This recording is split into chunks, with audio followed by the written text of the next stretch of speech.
Ma prière, c'est que vous compreniez ces fondements, vous compreniez ces bases et que vous puissiez découvrir le don que l'Esprit a pour vous. Parce que c'est quand vous le découvrirez, c'est là que vous serez utile à tous, utile au corps de Christ, utile à l'Église, utile à la société, utile dans ce que vous entreprenez.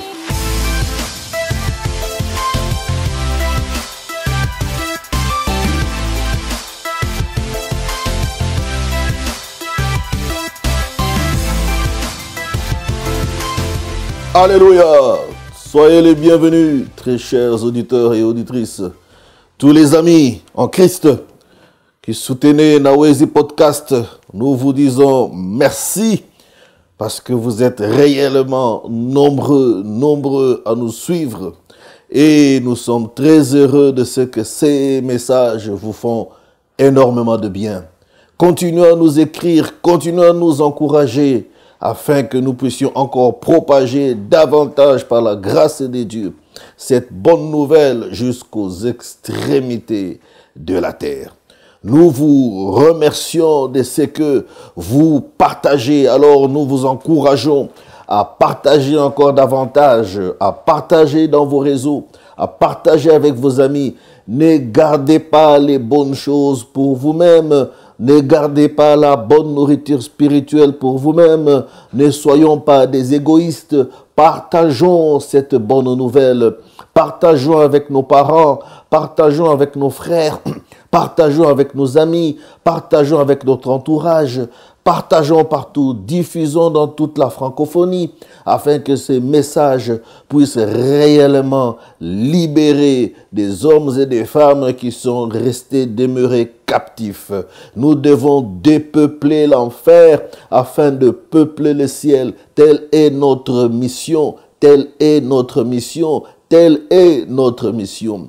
Et nous remercions aussi ces hommes, ces femmes que vous êtes, qui nous soutiennent par les dons, par les semences financièrement. Nous sommes très heureux et reconnaissants de ce que vous manifestez votre amour en supportant, en soutenant financièrement cette œuvre afin que la parole de Dieu soit prêchée jusqu'aux extrémités de la terre. Si vous voulez faire partie de cette équipe de gagnants, parce que ce sont les gagnants qui font ce que les perdants ne font pas, alors vous pouvez nous visiter au www.nawezi.com/don, D-O-N-S.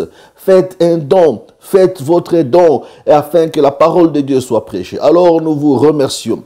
Nous continuons notre série sur le Saint-Esprit. Nous avons abordé déjà la personne du Saint-Esprit. Nous avons parlé du fruit de l'Esprit. Et nous nous sommes arrêtés essentiellement sur l'amour qui est même le fondement de la vie chrétienne. Alors aujourd'hui, nous allons aborder notre aspect sur le Saint-Esprit, c'est le don du Saint-Esprit.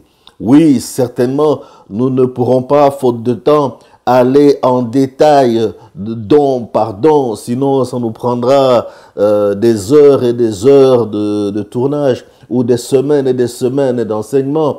Mais nous prenons simplement l'essentiel selon que l'Esprit va nous orienter et ensemble nous allons cheminer. Si le Seigneur le permet, dans les temps futurs, nous allons encore aborder sur certains aspects du fruit de l'Esprit et certains aspects du don de l'Esprit. Il y a tellement de choses à dire sur le Saint-Esprit. Le Saint-Esprit, c'est un enseignement qui peut même prendre toute une année où nous pouvons que parler sur la puissance de Dieu, l'Esprit de Dieu, l'Esprit de vérité. Alors, en récapitulation, parce que il est très important, nous sommes dans un temps d'étude, nous sommes dans un temps d'enseignement. Il faudrait quand même récapituler un tout petit peu pour que nous comprenions où nous sommes et que nous sachions où est-ce que nous allons. Alors, la personne du Saint-Esprit qui était notre sujet au 17e podcast, le fruit de l'Esprit qui était notre sujet au 18e podcast. Alors, aujourd'hui, c'est le don du Saint-Esprit. Alors, la personne du Saint-Esprit, elle nous aide et elle nous assiste. Donc, elle est là pour nous aider. Elle est là pour nous assister. Le Seigneur nous l'a donné. Le Seigneur nous l'a envoyé. Nous, ses enfants, nous qui avons accepté Jésus comme Seigneur et Sauveur, il nous l'a donné pour nous aider, pour nous assister. Dans toutes nos faiblesses, c'est l'Esprit qui nous aide. C'est la personne du Saint-Esprit qui nous aide. Elle nous accompagne et nous gouverne. Elle nous accompagne sur notre marche sur la terre. Elle nous accompagne sur notre marche quotidienne. Elle nous accompagne sur notre marche quotidienne. Elle nous accompagne sur tout ce que nous entreprenons, dans toutes nos activités, dans nos familles, dans nos maisons, dans nos projets, dans nos business, dans nos affaires, dans nos études, dans tous les aspects. Il n'y a aucun aspect de la vie dans lequel l'esprit, la personne et l'esprit n'interviennent pas. Elle intervient dans tous les domaines. Même dans ta cuisine, quand tu prépares, l'esprit est toujours là. Donc tu peux l'inviter, il va t'assister. Il nous gouverne. Donc nous sommes sous son leadership. Nous sommes sous sa direction. Elle nous donne de la puissance divine. Oui, c'est elle qui nous dote de puissance. C'est elle qui nous équipe de puissance. C'est elle qui nous équipe d'autorité. C'est elle qui fait que le chrétien, l'enfant de Dieu, est différent du commun du mortel. Elle nous enseigne et nous équipe. Elle est là pour nous instruire. C'est elle qui ouvre notre intelligence afin que nous puissions comprendre les Écritures. Elle nous équipe des talents, elle nous équipe des dons, elle nous équipe des aptitudes, elle nous équipe de connaissances. Elle nous guide, elle nous montre le chemin que nous devons prendre. Elle nous oriente sur la route. Elle nous dit à tel endroit qu'il faut s'arrêter. Elle nous dit à quel endroit il faut tourner à gauche. Elle nous dit à quel endroit il faut aller à droite. Elle nous dit quoi faire. Donc, elle est notre guide, la personne du Saint-Esprit. Elle nous dirige et nous conseille. Elle nous prodigue des conseils. Elle nous donne des conseils. C'est notre conseiller. Quand on a besoin de conseils, le premier conseil qu'il faut chercher, c'est le conseil divin. Et ce conseil divin, c'est un conseil parfait. La personne du Saint-Esprit, c'est une personne. Il faut apprendre à lui parler, à développer cette communion, à développer cette intimité avec elle. Alors nous avons vu le fruit du Saint-Esprit qui était l'élément suivant après la personne. Quand on a placé le fondement, quand on a placé les bases sur la personne de l'esprit, nous avons ouvert le fruit de l'esprit. Parce que la puissance, elle repose sur le fruit. Le fruit de l'esprit manifeste le caractère divin. Donc le fruit a trait avec ton caractère. Le fruit a trait avec ta personnalité. Le fruit forme ton caractère. Le fruit détermine ton caractère. Le fruit détermine ta personnalité. Et la puissance, elle opère en fonction du caractère. La puissance de Dieu opère en fonction de ta personnalité. Plus le fruit est abondant, plus la puissance de Dieu est manifeste. Le Seigneur te fait plus confiance parce que le fruit de l'esprit se développe davantage.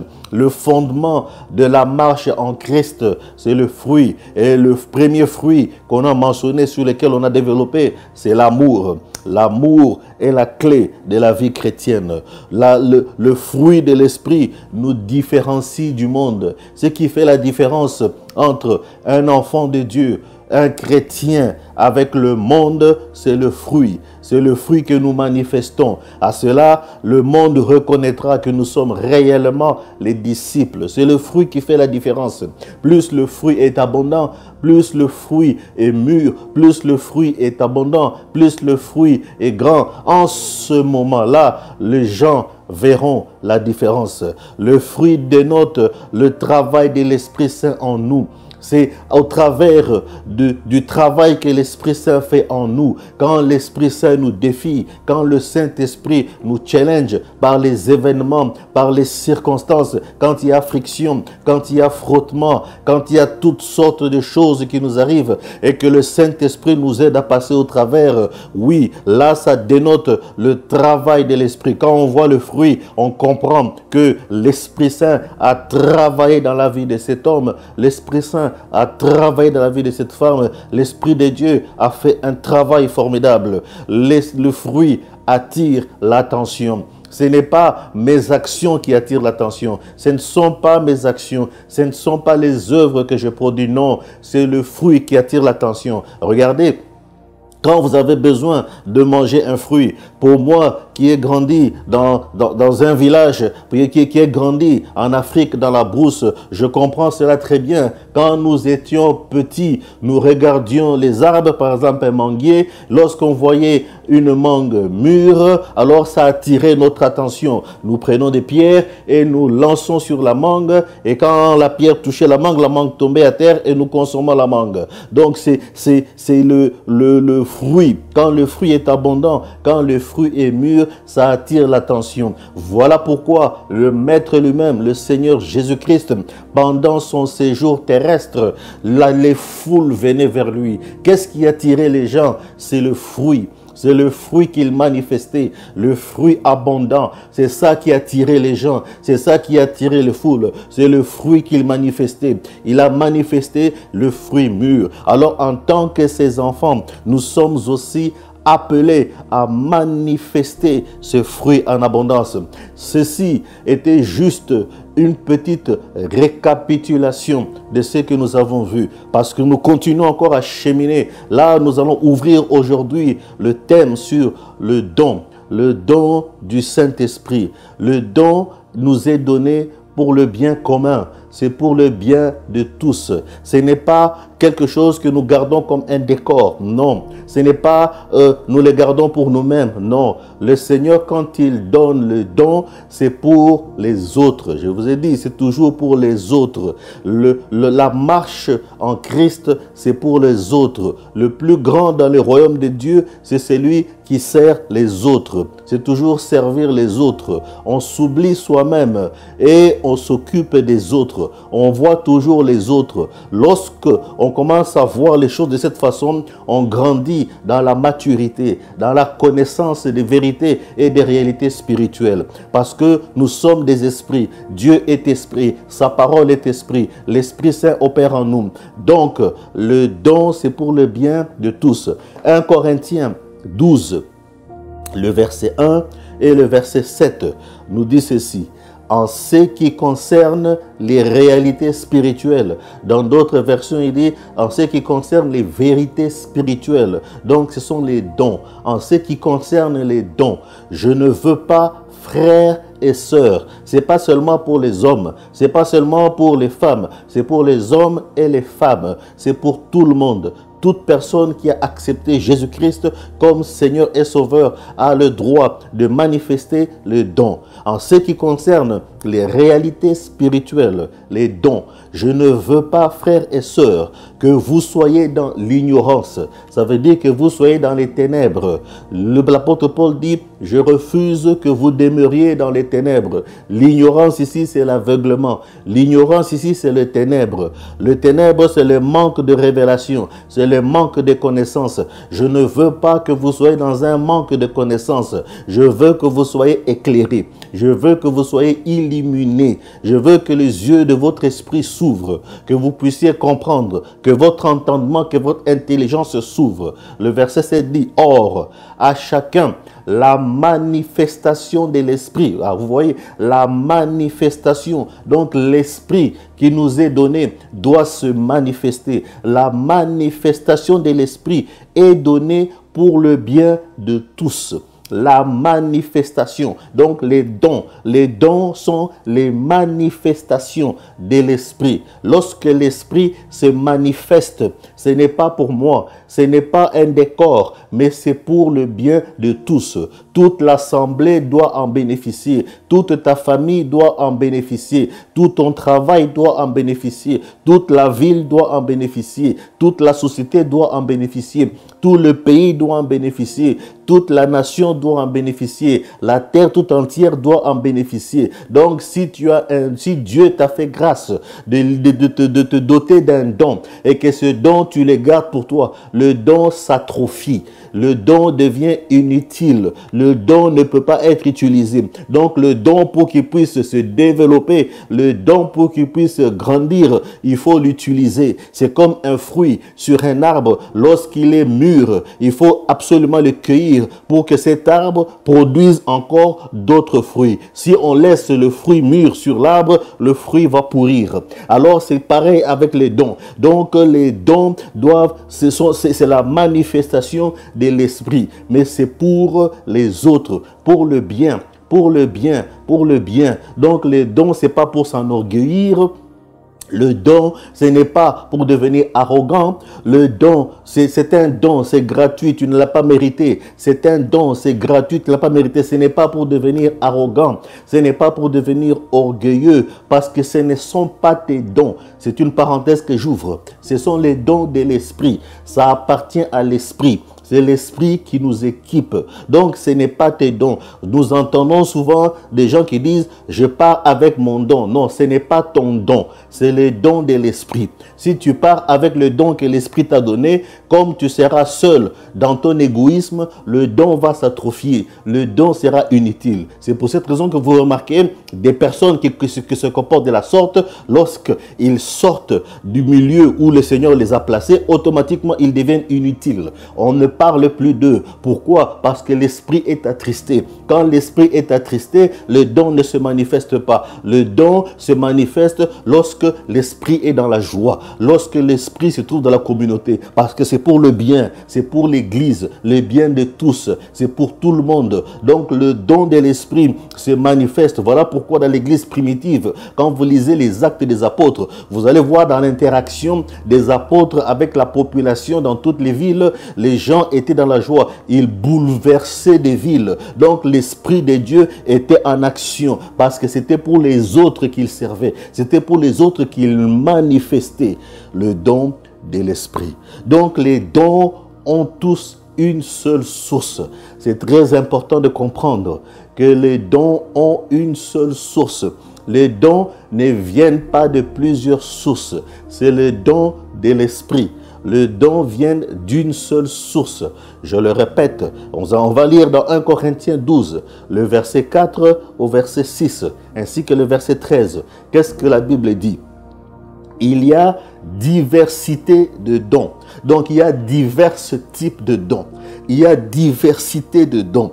Il y a plusieurs manifestations des dons. Il y a plusieurs manifestations. Mais le même esprit, c'est le même esprit, esprit avec grand E, E majuscule, ça veut dire c'est l'esprit de Dieu, c'est la personne du Saint-Esprit, c'est la source. Donc, le don peut se manifester dans ta vie, dans la vie de ton frère, de ta soeur, dans la vie de XY personnes, d'une manière différente que dans la nôtre. Mais sachez-le que c'est le même esprit. Ce n'est pas moi qui contrôle le don, mais c'est l'esprit qui libère ces dons au travers de moi. Alors, il y a diversité de services. Il y a plusieurs types de services. Il y a plusieurs types de services, plusieurs types d'opérations, mais le même Seigneur, Seigneur en anglais c'est Lord. Lord, ça veut dire le propriétaire. Donc c'est le même propriétaire, c'est Dieu, le Seigneur Jésus-Christ, qui lui seul est propriétaire des dons. Alors il faut que tu le comprennes, Église de Dieu, comprenez ceci très bien. Le propriétaire, il y a un seul propriétaire des dons. Ce n'est pas Satan, ce n'est pas le monde. Les dons du Saint-Esprit appartiennent à Dieu. Ça n'appartient pas à un humain, ça n'appartient pas à une femme, ça n'appartient pas à un homme. Donc, il faut que nous puissions marcher dans beaucoup d'humilité et dans beaucoup de simplicité. Quand on marche dans l'humilité, le Seigneur lui-même va nous élever. Donc, c'est le même propriétaire. Le même Seigneur, c'est lui qui est la source des dons. Il y a diversité d'actes, il y a diversité d'actes, diversité d'actions, plusieurs façons d'action, mais le même Dieu, un seul Dieu, le même Esprit, le même Seigneur, le même Dieu qui accomplit tout en tous. C'est le même Dieu, c'est l'Éternel Dieu Tout-Puissant qui, lui, accomplit tout cela en tous. Nous pouvons être des milliers avec des dons différents, mais il y a un seul Dieu, une seule source. Il n'y a pas deux sources. Il n'y a qu'une seule source. Alors, lorsque vous voyez quelqu'un manifester certains dons et que sa source n'est pas Dieu, sa source n'est pas le Seigneur Jésus, sa source n'est pas l'Esprit, il faut vous poser des questions. Quelle est sa source? C'est très important que l'Église soit enseignée, que l'Église soit ouverte. Regardez, j'ouvre cette parenthèse, parce que lorsque Moïse est parti en Égypte pour libérer le peuple en parlant à Pharaon, Pharaon a présenté aussi ses magiciens, ses devins. Moïse a opéré des signes et des miracles et des prodiges, et les magiciens ont aussi produit. La source de Moïse, c'était Dieu, et la source des devins de Pharaon, je ferme la parenthèse, vous-même vous savez. Donc, les gens peuvent aussi produire, ça on appelle cela de la falsification. Le falsificateur, l'imitateur, nous le connaissons. Il n'a jamais rien créé. Il est le père du mensonge. Depuis le commencement, en lui, il n'y a aucune vérité. Lui, il ne fait que tricher. Son nom, c'est le tricheur. Le tricheur de toutes choses. Il triche même sur les dons. Alors, regardez, c'est qu'il y a un seul Dieu. Donc, la source, c'est très important, qui accomplit tout en tous. En effet, que nous soyons juifs ou grecs, esclaves ou libres, nous avons tous été baptisés dans un seul esprit. Un seul esprit, une seule personne du Saint-Esprit, pour former un seul corps. Il n'y a pas deux corps, il y a un corps, le corps de Christ.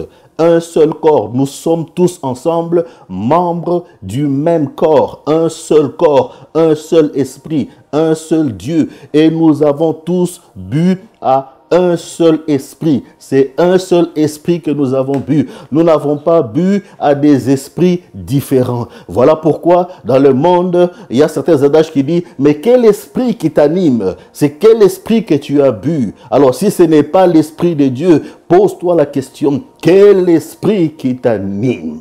Donc les dons ont tous une seule source. C'est très important, puisque nous commençons à rentrer dans des domaines de puissance.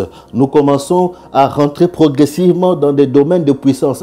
Ma prière, c'est que les dons se manifestent dans vos vies. Ma prière, c'est que vous puissiez couler dans les dons de l'esprit. Dans beaucoup d'assemblées, beaucoup d'églises, ces choses ne sont plus enseignées telles quelles. Certains hommes de Dieu ont rendu cela comme une affaire mystique. Non, ce n'est pas une affaire mystique. Ça appartient à l'Église, ça appartient aux enfants de Dieu. L'Esprit de Dieu est là, il libère cela dans l'Église. Il ne faut pas rendre les choses de Dieu mystiques. Non, c'est la nourriture des enfants, c'est le pain des enfants. Si tu es enfant, tu as droit. Si tu es héritier, tu as droit. Si tu as reçu Jésus-Christ comme Seigneur et Sauveur dans ta vie, tu as droit. Donc, ceux qui ne l'ont pas reçu, oui, je comprendrai. Donc, il est très important de ne pas rendre les choses de Dieu, les choses pour lesquelles les enfants de Dieu ont accès, les rendre mystiques. Non, il faut les enseigner pour que l'Église comprenne. L'Église du Christ, c'est une Église qui est forte, c'est une Église qui est puissante, c'est une Église qui est appelée à marcher dans la puissance. L'apôtre Paul dit, souvenez-vous quand, aux Corinthiens, quand je me suis présenté devant vous, c'est avec peur, c'est avec tremblement. Je ne suis pas venu avec un discours persuasif de la pensée humaine ou de la philosophie humaine, mais je me suis présenté par une démonstration de la puissance et de l'esprit. Voilà comment je me suis présenté, par une démonstration de la puissance et de l'esprit. L'Église de Christ, l'Église de Jésus, l'Église dans cette génération, les enfants de Dieu, toi qui me suis, tu es appelé à marcher dans une démonstration de la puissance et de l'esprit. Tu n'es pas là pour commencer à bouger la tête comme si tu étais trop spirituel. Non, tu n'as pas besoin de bouger la tête. Tu n'as pas besoin d'avoir une tête penchée pour qu'on pense que tu es spirituel. Non, tu n'as pas besoin de prendre une grosse Bible et la mettre sous les épaules parole pour qu'on détermine que tu es très spirituel. Non, simplement que tu puisses opérer dans la dimension divine. C'est des dons, c'est gratuit, c'est des dons que Dieu donne à son Église. C'est des équipements que Dieu donne à son Église. Le Seigneur équipe son Église, équipe ses enfants, équipe ceux qui sont prêts à payer le prix, ceux qui sont prêts à marcher dans l'obéissance, à marcher dans la puissance, dans l'autorité, ceux qui ouvrent leur cœur à aller plus loin dans la profondeur. Voilà pourquoi le Seigneur donne, il distribue ses dons. Alors voici les types de dons. 1 Corinthiens 12, 8 à 11 nous parle de types de dons. Donc il y a des types de dons. Ça veut dire qu'il y a des catégories de dons. Il y a une différenciation dans les dons. Alors la Bible me dit en effet, à l'un est donné par l'Esprit. C'est toujours l'Esprit. Donc nous avons étudié la personne de l'Esprit. La personne de l'Esprit amène la puissance. Et cette puissance ne peut opérer que s'il y a du fruit. Mais le fruit de l'Esprit, et le fruit principal, c'est l'amour. Quand l'amour abonde, quand les fruits de l'Esprit abondent, alors les dons sont libérés. Les dons de l'Esprit sont libérés. En effet, à l'un est donné par l'Esprit une parole de sagesse, à un autre une parole de connaissance, selon le même esprit, à un autre la foi, par le même esprit, à un autre des dons de guérison, par le même esprit. Regardez ici, on parle des dons. On parle des dons de guérison, des dons de guérison. Donc, il y a plusieurs types de guérison, plusieurs dons qui opèrent dans la guérison. C'est au pluriel, des dons de guérison. Par le même esprit, à un autre, la possibilité de faire des miracles. Il y a plusieurs types de miracles. Faire des miracles, à un autre la prophétie, à un autre le discernement des esprits, à un autre diverses langues, à un autre l'interprétation des langues. Mais toutes ces choses, c'est un seul, je le répète, toutes ces choses, c'est un seul et même esprit. C'est un seul et même esprit. C'est un seul et même esprit qui les accomplit en les distribuant à chacun en particulier comme il le veut. Donc, tu ne peux pas te lever le matin, tu dis, ah, moi, j'ai le don de ceci. Ah, moi, j'ai le don de la parole de sagesse. Ah, moi, j'ai le don de guérison. Non, c'est l'Esprit de Dieu qui les distribue selon ton caractère, selon ta personnalité, selon l'appel, selon le couloir, le corridor que Dieu a tracé pour toi. Selon cet appel, le don va se manifester. Donc, il le donne en particulier comme il le veut. C'est l'Esprit qui détermine. Ce n'est pas à l'homme de choisir quel don il veut avoir. Ce n'est pas toi qui décides. Moi, je veux le don de guérison. Moi, je veux le don de miracles. Non, non, non, non, ça ne marche pas comme ça. C'est l'Esprit lui-même. C'est l'Esprit qui est la source. C'est l'Esprit qui les distribue. Parce que le Seigneur nous connaît. C'est lui qui nous a créés.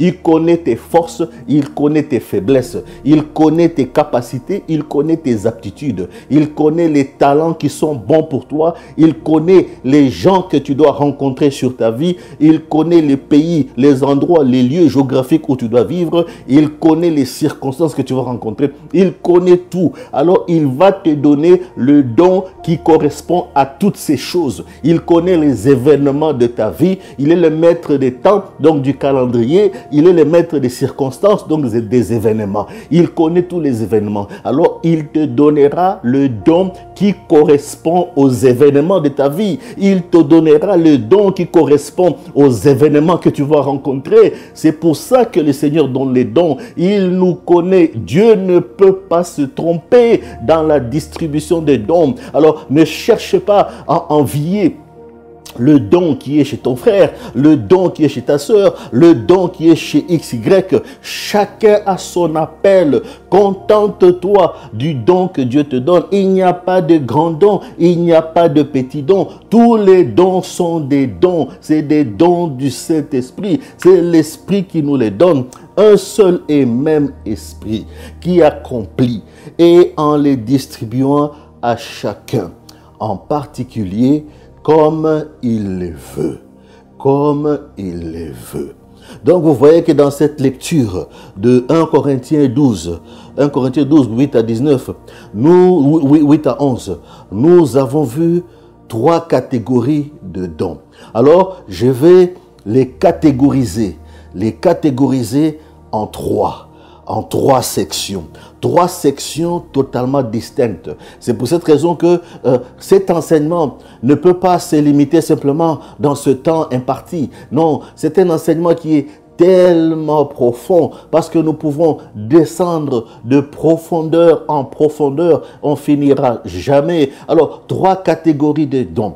Il y a les dons de puissance. Pour ceux qui écrivent, les chrétiens de Béret, prenez vos stylos, prenez vos agendas, prenez vos blocs-notes, écrivez. Donc, dans les catégories, dans les dons que nous avons lus, maintenant, je les mets par catégorie, 3 catégories. Donc, il y a les dons de puissance. À part les dons de puissance, il y a les dons de révélation. Donc, les dons de révélation, il y a les dons vocaux. Ce sont les 3 catégories de dons, les 3 groupes de dons du Saint-Esprit, les dons de puissance, les dons de révélation et les dons vocaux.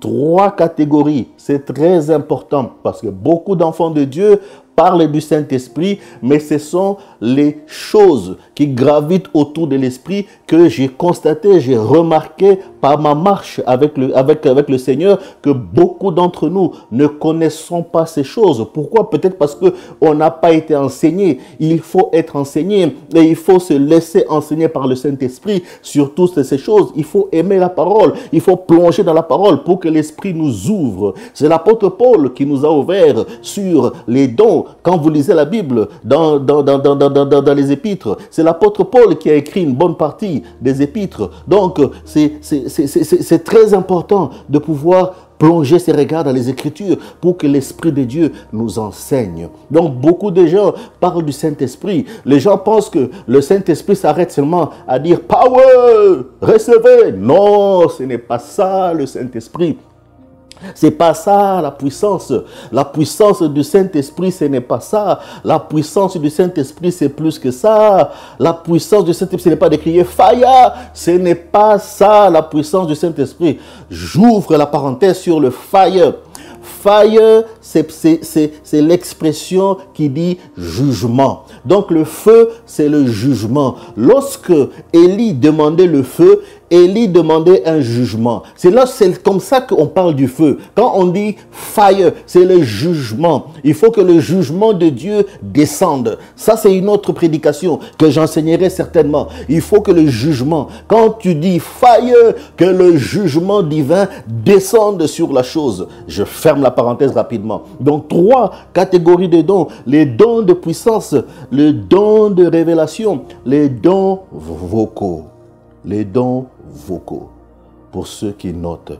Maintenant, on va rentrer dans chacune des catégories. Donc, vous voyez que c'est tellement profond. Donc, je ne peux pas seulement dans cet enseignement rentrer dans toutes les catégories, une à une. On ne finira jamais. On ne finira jamais. Mais ma prière, c'est que vous compreniez ces fondements, vous compreniez ces bases et que vous puissiez découvrir le don que l'Esprit a pour vous. Parce que c'est quand vous le découvrirez, c'est là que vous serez utile à tous, utile au corps de Christ, utile à l'Église, utile à la société, utile dans ce que vous entreprenez. Alors, les dons de puissance, on a les guérisons, au pluriel, les guérisons, plusieurs guérisons.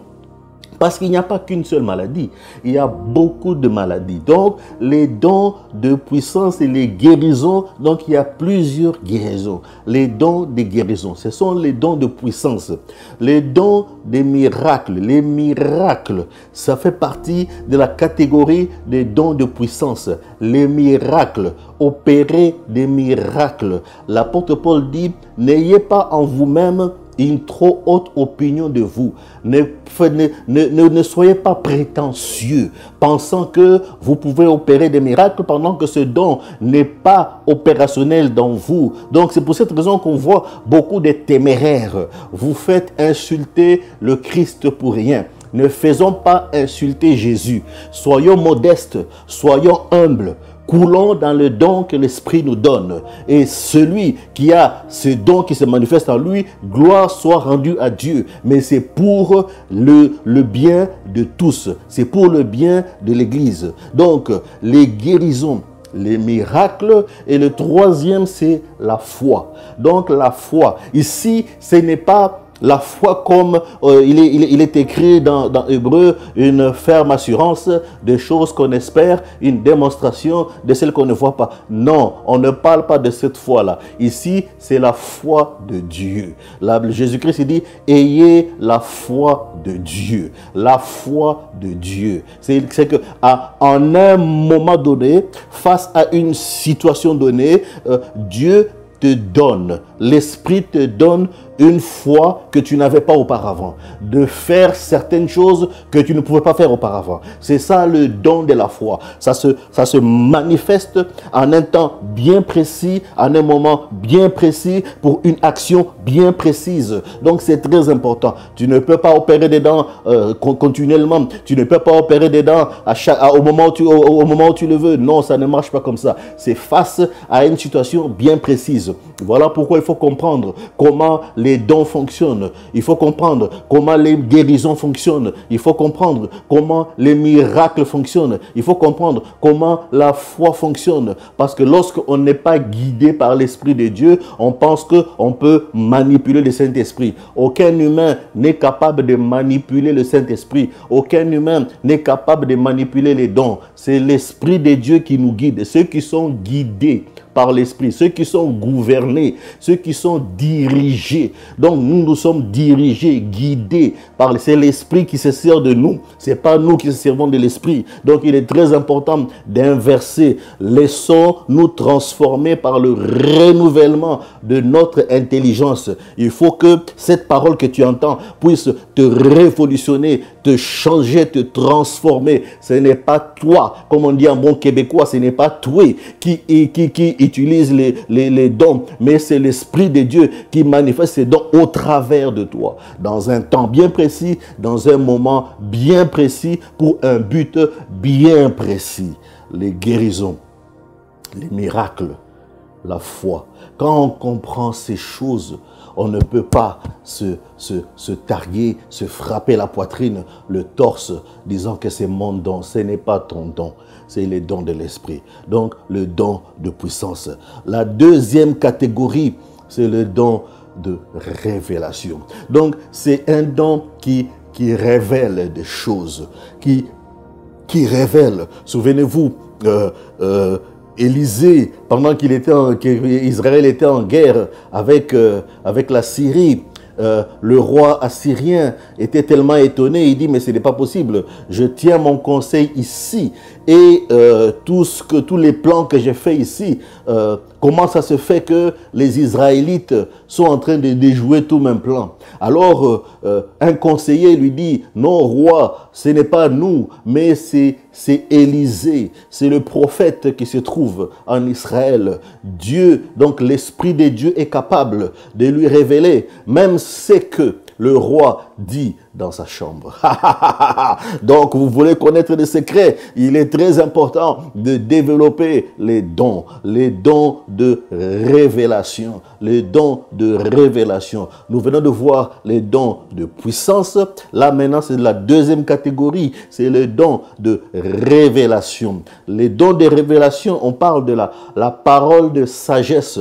C'est la sagesse de Dieu. Ça veut dire quoi? C'est que Dieu te permet en un moment pour quelques minutes, pour une fraction de temps, de voir comme Dieu voit, mais tu vois le futur. De voir comme Dieu voit. La sagesse parle du futur. Tu vois les choses à venir. Dieu te permet d'être dans la position de Dieu pour un temps de voir le futur. Dieu te permet, le Saint-Esprit est formidable. Dieu te permet en un instant de voir le futur. C'est ça la parole de sagesse.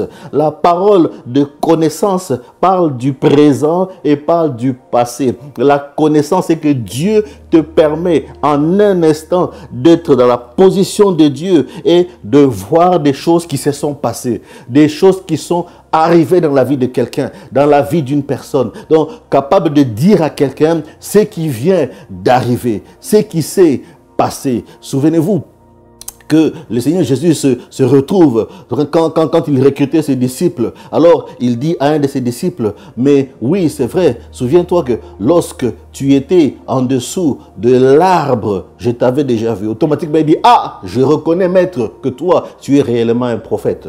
Donc, ça, c'est la connaissance. La connaissance, c'est que Dieu te permet d'être dans la position de Dieu, de voir le passé dans la vie de quelqu'un comme si tu y étais, comme si c'était dans un film, comme si tu avais assisté à ce passé-là. Mais tu le vois et tu le déclares parce que ce sont des paroles, c'est-à-dire c'est des mots que tu déclares. Tu déclares ce que tu vois. Et il n'y a que l'Esprit de Dieu qui peut te permettre. Voilà pourquoi j'aime beaucoup mon pasteur, mon mentor, le pasteur Foufi. Lorsqu'il fait son ministère, lorsqu'il fait du ministère, à un moment donné, il dit, Dieu me montre. C'est qu'il n'est pas en train d'inventer quelque chose. Il est en train, en ce moment-là, l'Esprit le positionne pour qu'il puisse capter et saisir un événement ou une situation à propos de quelqu'un. C'est ça la parole de connaissance. Donc ça parle du présent et ça parle du passé. Et la parole de sagesse, ça parle du futur. Il y a aussi le discernement des esprits. Le discernement des esprits. Ce n'est pas pour voir des démons. J'ouvre cette parenthèse. Ce n'est pas pour voir des sorciers. Ce n'est pas pour voir des magiciens. Parce qu'il y a des gens qui s'élèvent et qui disent, le Seigneur m'a montré des sorciers, le Seigneur m'a montré des démons. Non, tu n'as pas besoin de voir des démons. Demande à Dieu de te montrer les anges.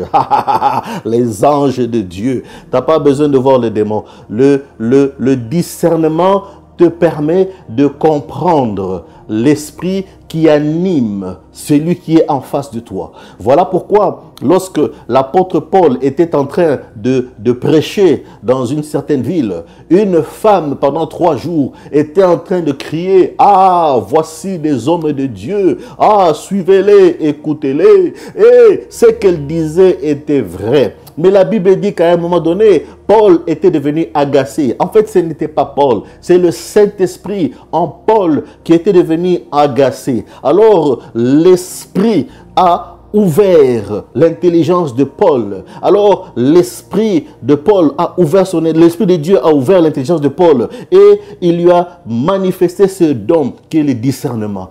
Paul a discerné automatiquement que l'esprit qui était derrière la personne qui parlait, ce n'est pas la personne, mais derrière la personne, il y avait un esprit. Cet esprit agacé, commençait à déranger l'esprit de Dieu. Alors, il dit, esprit de Python, sors. Comment il a su que c'était un esprit de Python? C'est le discernement des esprits. C'est le discernement des esprits. Voilà pourquoi, quand tu coules dans ces dons, tu peux te tenir devant quelqu'un et tu comprends que cette personne a de la haine, c'est la jalousie, c'est la colère, c'est le mensonge, ça se discerne. Un homme ne peut pas tromper Dieu. Quand tu es un homme de l'esprit, quand tu es une femme de l'esprit, lorsque tu coules dans le domaine des dons, lorsque tu bâtis cette intimité, cette communion, cette relation avec l'esprit de Dieu, Il y a des choses qui vont commencer à faire peur aux gens. Le monsieur et madame, tout le monde dit, mais non, cette personne, elle est étrange. Oui, tu es effectivement étrange parce que tu es d'une autre race, tu es d'une autre espèce, tu es de l'esprit et tu es esprit parce que Dieu est esprit. Nous sommes aussi des esprits. Nous devons opérer dans le domaine des esprits, dans le domaine spirituel. C'est dans le monde spirituel que les choses se passent. Toutes les choses visibles viennent de ce qui est invisible. Donc il y a des choses qui se passent dans l'arrière-scène. Seul le discernement des esprits nous permet, même dans la prière, dans l'intercession, pour les intercesseurs, le discernement des esprits, c'est un don formidable. Donc le don de puissance, nous avons vu. Là, dans le don de puissance, nous avons les guérisons, nous avons les miracles, nous avons la foi. Le deuxième don, la deuxième catégorie, c'est les dons des révélations. Dans les révélations, nous avons la parole de sagesse. La parole, c'est une parole parlée, mais ça parle du futur. La parole de connaissance, ça parle du présent et du passé. Et le discernement des esprits. La troisième catégorie des dons, ce sont les dons vocaux. C'est les dons vocaux, les dons qui se font entendre. Alors le premier type de dons vocaux, c'est la prophétie. La prophétie, ce n'est pas pour les païens. Je le répète, la prophétie, ce n'est pas pour les païens. La prophétie, c'est pour l'Église. La prophétie, c'est des messages que Dieu donne à l'Église, soit pour un travail, soit pour un encouragement. C'est ça la prophétie. La prophétie, ce n'est pas pour le monde. Le monde, c'est les paroles de sagesse, c'est les paroles de connaissance, afin qu'ils reconnaissent qu'il y a Dieu dans le ciel qui opère ces choses. Mais dans l'Église, c'est la prophétie. C'est des messages d'encouragement. Une prophétie qui amène la peur, il faut se poser la question sur la source. La source, parce que la prophétie amène la joie. La prophétie amène la paix. La prophétie amène l'encouragement. Ce sont des dons, les dons vocaux. Donc la première catégorie des dons vocaux, c'est la prophétie. La prophétie, c'est un don qui est fait pour l'Église. Elle opère dans l'Église, au sein de l'Église, pour fortifier les membres, pour les encourager, pour les soutenir, pour amener de la joie et de la paix. Le deuxième type, c'est le parler en langue. Le parler en langue, parler dans des langues étrangères, c'est un don, c'est le don du Saint-Esprit, parler en langue. Le troisième type, c'est l'interprétation des langues. Donc les langues peuvent être interprétées, les langues peuvent être interprétées. Donc, dans les dons vocaux, nous avons la prophétie, nous avons le parler en langue, nous avons l'interprétation des langues. Je crois, dans un de mes podcasts sur les langues de l'esprit, j'ai soulevé ce point sur le parler en langue et sur l'interprétation des langues. Donc, nous pouvons encore aller en profondeur. Vous voyez que si on prend toutes les trois catégories des dons du Saint-Esprit et qu'on commence à développer chacune des catégories une à une, mais on peut prendre des semaines, on peut prendre des mois, on peut prendre beaucoup de temps pour pouvoir aller en profondeur, parce que la Bible, elle est remplie des exemples de ce type, afin que nos yeux s'ouvrent. Alors, c'est ça les dons. Alors, je crois que vous êtes déjà bénis. Je crois que vous recevez quelque chose de consistant. C'est une nourriture solide que je vous donne, parce que je le sais que dans beaucoup d'églises, les gens sont rentrés dans des types d'enseignements qui se sont écartés des fondements de la parole. Revenons, c'est l'église du Christ.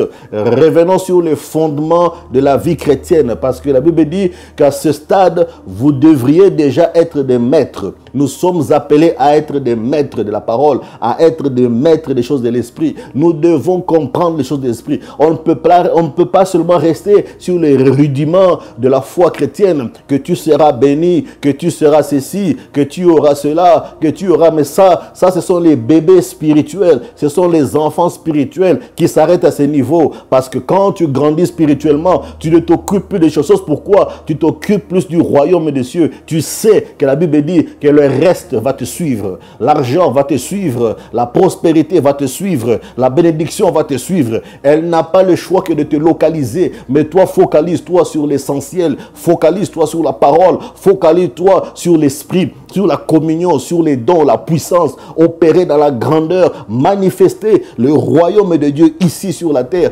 dans cette génération. Oui, c'est possible. Faisons la différence dans un monde sans espérance. Ça, c'est le slogan des églises Christ en action. J'aime beaucoup ce slogan que mon pasteur Foufi a déclaré. Donnons de l'espérance dans un monde sans espérance. Mais comment vas-tu donner de l'espérance dans un monde sans espérance si tu ne coules pas dans les dons? Il faut couler dans les dons. C'est les dons qui amènent l'espoir, parce que les dons révèlent, parce que les dons manifestent la grandeur de Dieu, les dons manifestent la puissance de Dieu, les dons manifestent l'autorité de Dieu. Je ne suis pas encore rentré dans l'onction, parce que ça c'est encore une autre dimension, mais là je rentre déjà dans les dons, donc nous commençons à progressivement à aller vers la puissance. Donc nous entrons dans les secrets. Là je suis en train de vous révéler les secrets spirituels. L'Église a besoin de connaître les clés. Ce sont des clés qui vont nous aider à être puissants, à être forts, à être unis, à pouvoir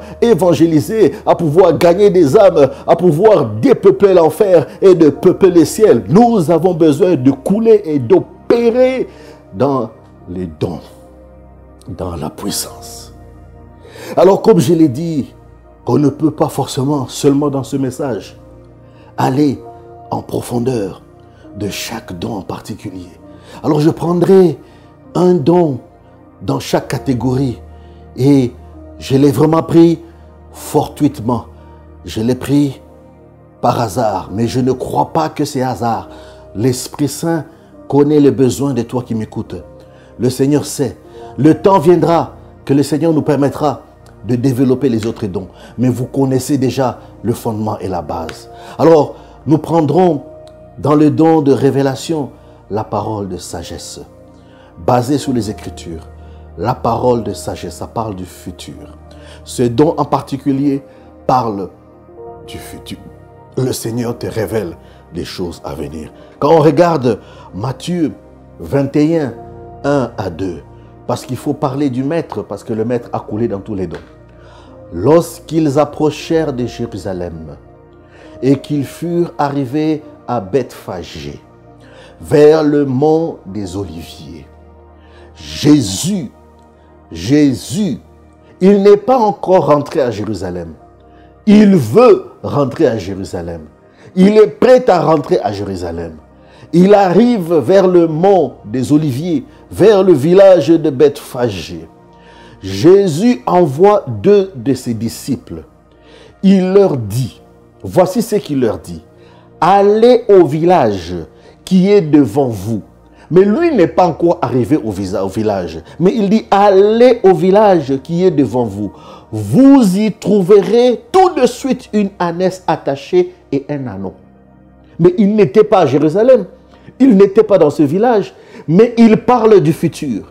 Il parle des choses que les autres n'ont pas encore vues. Il dit, dans ce village-là, il y a. Comment savait-il qu'il y a? C'est le don.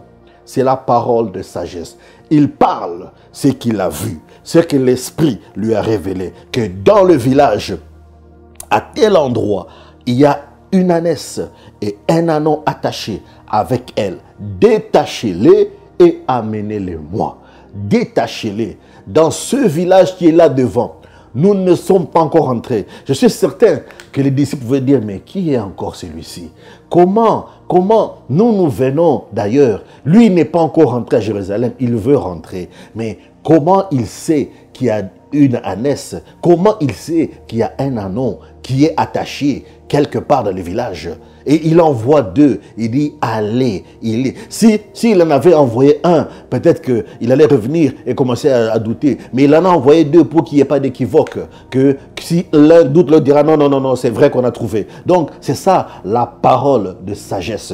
Il parle du futur. Alors, Matthieu 6, 21, 6 à 8 me dit, les disciples allèrent faire ce que Jésus leur avait ordonné. Vous voyez l'obéissance. Le don opère dans l'obéissance. Quand tu fais ce que Dieu te demande de faire, quand tu agis selon que l'Esprit te demande de faire, c'est là que le don agit. Ce n'est pas toi qui utilises les dons, mais c'est l'Esprit qui manifeste les dons au travers de toi. Les disciples allèrent faire ce que Jésus leur avait ordonné. Ils amenèrent l'ânesse et l'ânon. Donc ils ont trouvé exactement l'ânesse, ils ont trouvé exactement l'ânon, mirent leurs vêtements sur eux et Jésus s'assit dessus. Donc ce qu'il avait dit dans la parole de sagesse, ils sont allés, ils ont vu, ils ont pris et ils ont ramené. C'est ça la parole de sagesse. Alors Jésus parle aussi à Paul. Dans Actes des Apôtres, le chapitre 9, le verset 11 à 12. Le Seigneur lui dit alors, ça c'est lorsque Paul allait persécuter les chrétiens à Damas. Il n'était pas loin d'arriver à Damas. Le Seigneur lui est apparu sous forme d'une lumière puissante et ses yeux se sont complètement aveuglés. Alors le Seigneur lui dit, verset 11, alors lève-toi, va dans la rue qu'on appelle la droite. Va dans la rue qu'on appelle la droite. Donc, il y a une rue dans la ville qui s'appelle la droite. Et dans la maison de Judas, demande un dénommé Saul de Tarse. Donc là, le Seigneur est en train de parler à Ananias. Il lui dit, il y a un de mes serviteurs. Il y a un homme que j'ai envoyé de cette ville et voici son adresse avec précision. C'est ça la parole de sagesse. Dieu donne l'adresse, la description et même le nom du propriétaire de la maison avec précision. Il dit dans la rue qui s'appelle la droite, dans la maison de Judas, demande un dénommé Saul de Tarse.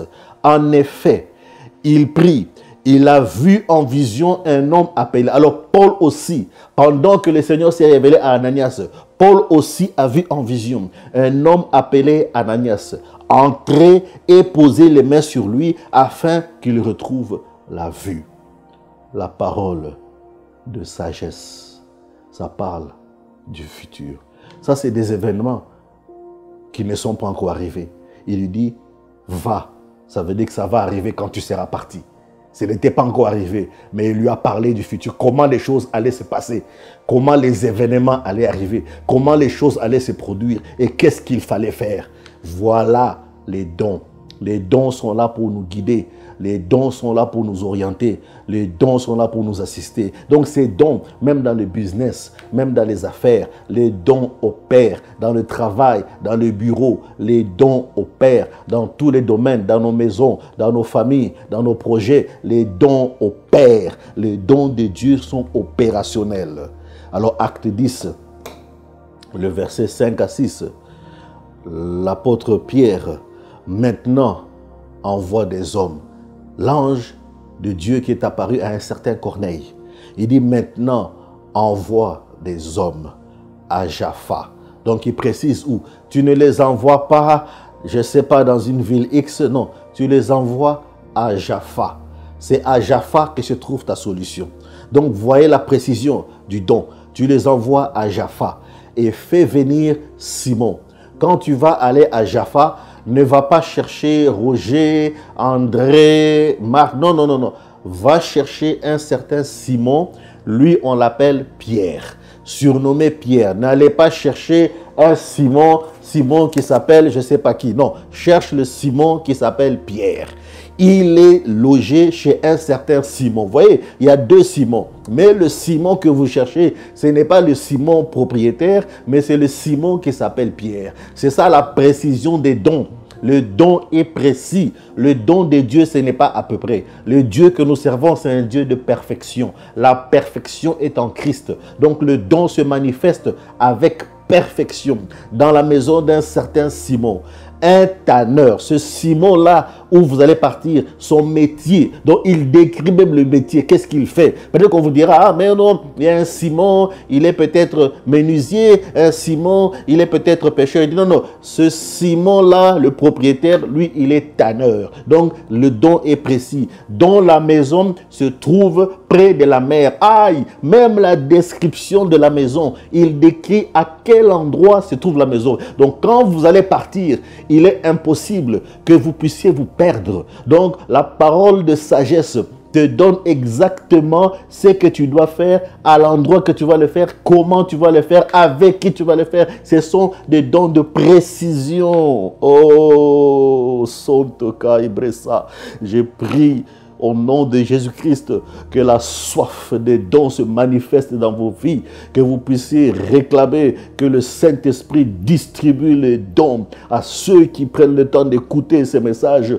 que l'Esprit de Dieu distribue ces dons dans son Église, dans la vie de ses enfants, dans vos vies, que vos vies changent, que les dons se manifestent. Acte 10, 19 à 21. Pierre réfléchissait encore à la vision. Quand l'Esprit lui dit, vous voyez, l'Esprit, ce sont les dons du Saint-Esprit. L'Esprit lui dit, il y a 3 hommes qui te cherchent. Donc, lui était en train de réfléchir. Mais il y avait 3 hommes qui étaient arrivés à l'endroit où l'ange avait envoyé. Maintenant, l'Esprit l'avertit. Il y a 3 hommes qui te cherchent. Lève-toi, descends et pars avec eux sans hésiter, car c'est moi qui les ai envoyés. Vous voyez, pendant que l'ange parlait à Ananias, Dieu avait révélé à Paul qu'un certain Ananias allait venir.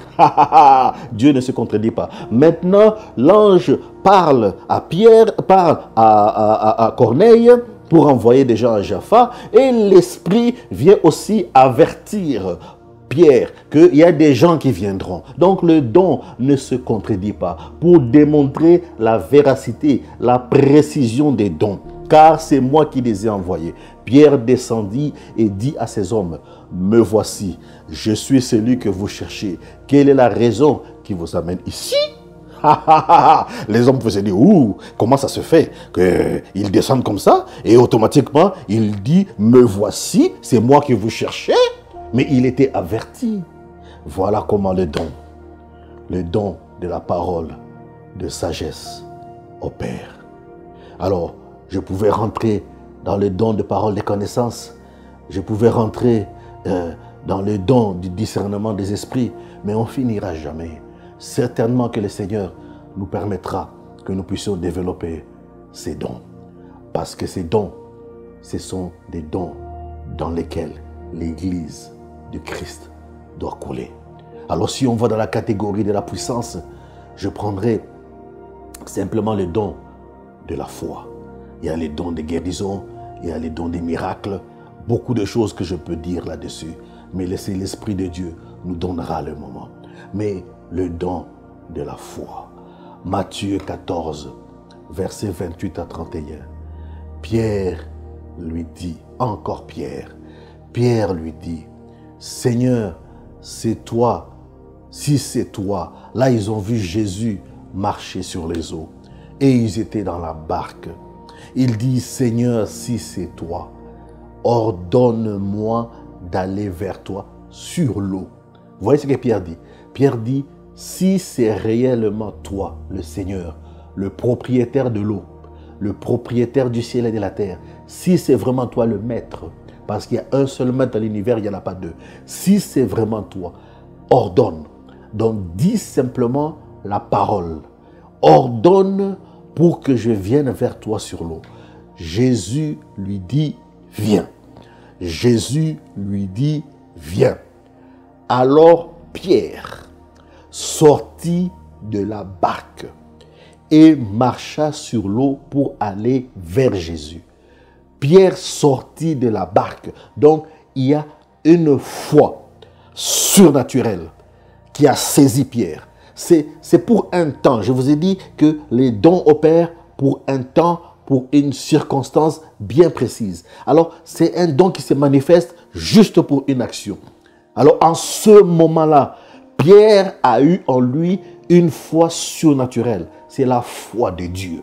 La foi dans laquelle le Christ lui-même opérait. Alors, la même foi de Dieu s'est manifestée en Pierre.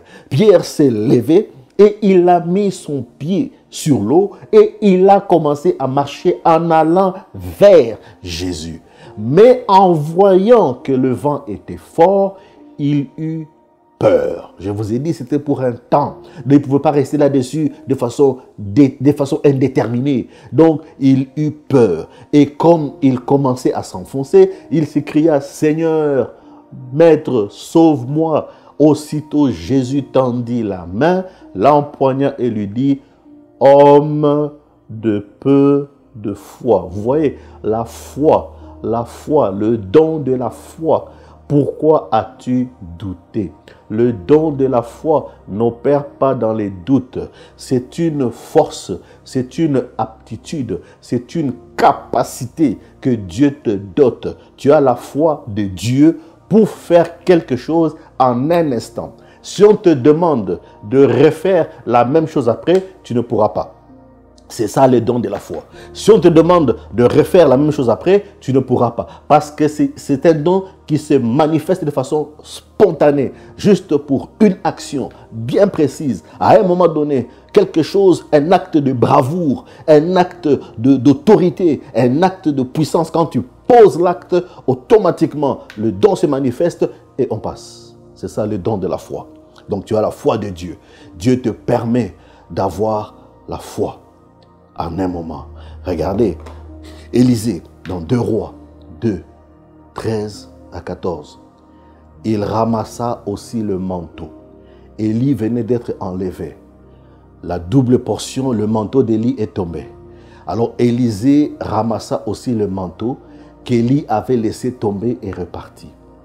Il s'arrêta sur la rive du Jourdain, prit le manteau. Il a pris le manteau qu'Élie avait laissé tomber. Alors, le don de la foi, regardez le don de la foi. Le don de la foi, c'est un don qui se manifeste à un moment donné, face à une situation donnée, pour un but précis, et après on passe. Il frappa l'eau et dit, « Où est l'Éternel, le Dieu d'Élie ?» Que l'Éternel, le Dieu d'Élie, à qui appartient ce manteau, se manifeste maintenant. Et automatiquement, au nom de Jésus, le Jourdain s'est ouvert. Lorsqu'il frappa l'eau, elle se sépara aussi. Et il put traverser. Il put traverser. C'est ça le don de la foi. Ça se manifeste à un moment donné, bien précis, et après, on passe à autre chose. Ce n'est pas un don que tu vas commencer à te promener tout le temps. Oui, moi j'ai le don de la foi. Ah, le don de la foi, ça c'est la témérité. C'est un don que l'Esprit te donne. Tu agis comme Dieu à un moment donné, pour un but précis, dans un événement précis, dans une circonstance précise. C'est ça le don de la foi. La troisième catégorie, la voix ou les dons vocaux. On parle de la prophétie. Donc je vous ai dit que je prendrai juste un don dans chaque catégorie. La prophétie. Dans Actes des Apôtres 13, versets 2 à 3. Pendant qu'il rendait un culte au Seigneur, pendant qu'il rendait un culte au Seigneur et qu'il jeûnait, les apôtres étaient en train de faire quelque chose. Ils servaient Dieu. Ils étaient ensemble, c'était tous des enfants de Dieu. Je vous ai dit que la prophétie, c'est pour l'Église. La prophétie opère dans l'Église. C'est pour encourager, c'est pour fortifier, c'est pour une action bien précise, c'est pour fortifier. Ça parle à l'Église, ça donne la joie, ça donne la paix. Une prophétie qui amène la peur, ce n'est pas de Dieu, ce n'est pas une prophétie. Car la source de la prophétie amène la paix, amène la joie, amène le bonheur, encourage, fortifie. C'est ça la prophétie. Alors, pendant qu'il rendait un culte au Seigneur et qu'il jeûnait, Le Saint-Esprit, vous voyez, c'est toujours le Saint-Esprit. Le Saint-Esprit dit, mettez-moi à part Barnabas et Saul pour la tâche à laquelle je les ai appelés. Je les ai appelés pour une mission. Maintenant, je les ai appelés pour une mission. Je les ai appelés pour une mission. Mettez-les à part. Mettez-les à part. Mettez-les à part afin qu'ils accomplissent. Après avoir jeûné, prié et posé les mains sur eux, ils les laissèrent partir. Donc la prophétie concerne l'Église, pour l'Église, dans l'Église. C'est dans l'Église que la prophétie opère. Donc c'est pour les chrétiens. C'est ça la prophétie. Ici, les disciples, les apôtres servaient Dieu, ils jeûnaient. Et pendant qu'ils étaient en service dans l'Église, l'Esprit a parlé au travers d'eux, a dit, mettez-moi à part Barnabas et Saul. Mettez-les à part. Sanctifiez-les. Sanctifiez-les. Parce qu'ils ont une mission. Ils doivent aller accomplir ma mission. Ils sont appelés à faire quelque chose. Pour la tâche à laquelle je les ai appelés. Je les ai appelés pour une tâche. Dieu t'a appelé pour une mission. Dieu t'a appelé pour quelque chose. Il est très important de comprendre la prophétie. C'est pour l'Église. Quand on les a mis à part, on a prié pour eux, on a jeûné, on les a imposé les mains. Après, on les a laissés partir pour la mission. Donc la prophétie confirme la mission. Souvenez-vous, Paul qui parle à Timothée, il lui dit, garde le don que tu as reçu par prophétie et par imposition de main. La prophétie, c'est pour les chrétiens. Alors en conclusion, les dons du Saint-Esprit sont toujours disponibles. Les dons du Saint-Esprit sont toujours disponibles pour ceux et celles qui ont soif, qui sont prêts à payer le prix pour leur manifestation. Si tu es prêt à payer le prix, alors les dons, c'est pour toi. Ça va se manifester, tel à ma prière. Alors tu te dis, Pasteur Christian, je veux que le don se manifeste, que la personne du Saint-Esprit m'équipe des dons, mais je ne sais pas comment faire. Si tu m'écoutes et que tu n'as pas encore ouvert ton cœur, inviter Jésus-Christ comme moi je l'ai fait ou comme beaucoup d'entre nous l'ont fait, l'inviter comme Seigneur et Sauveur de ta vie, alors fais cette prière après moi. Seigneur Jésus, j'ai entendu ta parole. Maintenant, je t'ouvre mon cœur. Je te donne ma vie. Je sais que tu es venu sur la terre. Tu as pris mon péché. Tu es monté à la croix. Tu as été crucifié. Tu es mort. Et 3 jours après ta mort, Dieu le Père t'a ressuscité d'entre les morts. Maintenant, tu vis dans l'éternité, pour l'éternité. Tu as versé de ton sang pour moi. Maintenant, mon nom est inscrit dans les livres de vie par une encre qui ne s'efface jamais, une encre indélébile qui est le sang de Jésus. Alors, remplis-moi de ton esprit, équipe-moi des dons. Je suis un enfant de Dieu, né de nouveau. Alors, je vous bénis, mes amis. Je vous bénis que cette parole puisse vous fortifier, que cette parole puisse vous déménager, que cet enseignement sur la personne du Saint-Esprit, le fruit de l'Esprit, le don du Saint-Esprit et le reste qui viendra encore après, puisse faire de vous des chrétiens forts, des chrétiens puissants, des chrétiens remplis, des gens qui vont bouleverser des cités, qui vont bouleverser des nations, qui vont bouleverser des villes, qui vont bouleverser toutes sortes d'endroits, qui vont bouleverser. Nous sommes appelés dans cette génération au 21e siècle à faire bouleverser, à faire bouger les choses. Si les choses ne veulent pas bouger, nous allons les faire bouger par la puissance de l'Esprit de Dieu qui opère dans nos vies. Soyez bénis et que les dons de Dieu soient manifestes. Alors, pour ceux qui nous soutiennent avec vos sémences, avec vos dons en argent, vos dons financiers. Allez à une adresse www.nawezi.com/DONS. Faites votre don, soutenez les bonnes choses, manifestez votre amour, envoyez votre argent pour que la parole de Dieu soit prêchée encore avec puissance et autorité dans le monde entier, dans toute la francophonie. Au nom du Seigneur Jésus-Christ, soyez bénis et à notre prochain podcast.